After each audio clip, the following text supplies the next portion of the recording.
I always feel that India should not try too hard to please other countries.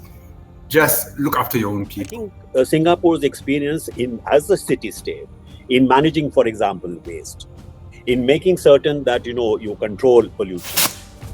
Singapore, with the kind of per capita income it has, the density of car ownership in Singapore is surprisingly low.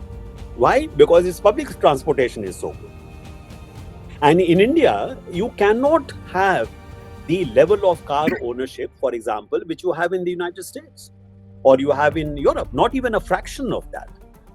While India is moving in that direction, it is building more flyovers, it is building more highways.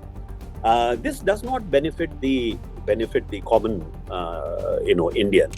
So you have perhaps remember the great controversy in Delhi because there were bus corridors made, for the 83% of the population of Delhi moves by public transportation, by buses or on bicycles or walking. But it would be fair to say that the whole infrastructure development in Delhi is geared to satisfying the car owner. So I think these are kind of lessons, even if it is an affluent country. Singapore has understood that, it cannot sustain the kind of, urban life that you have in, say, cities like New York or London, other places.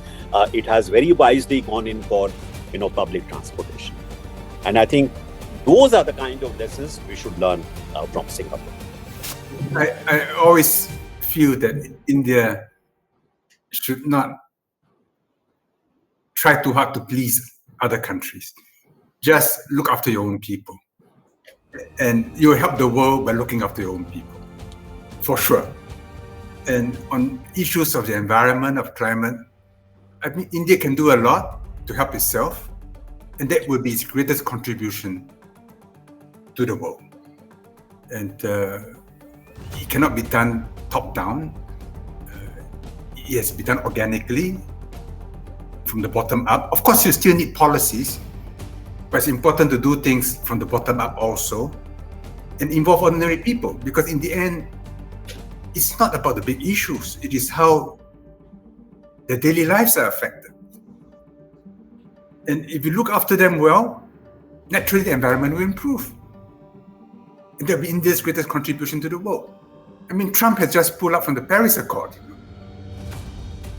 And when the war in Ukraine happened, many European countries just gave short shrift to environmental considerations. So when it suits them, they will change policy. Okay, that's the way of the world.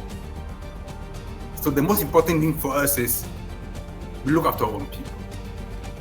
We try to do that in Singapore on a small scale. In India, if we can do that on a much larger scale, will make a big impact on the world.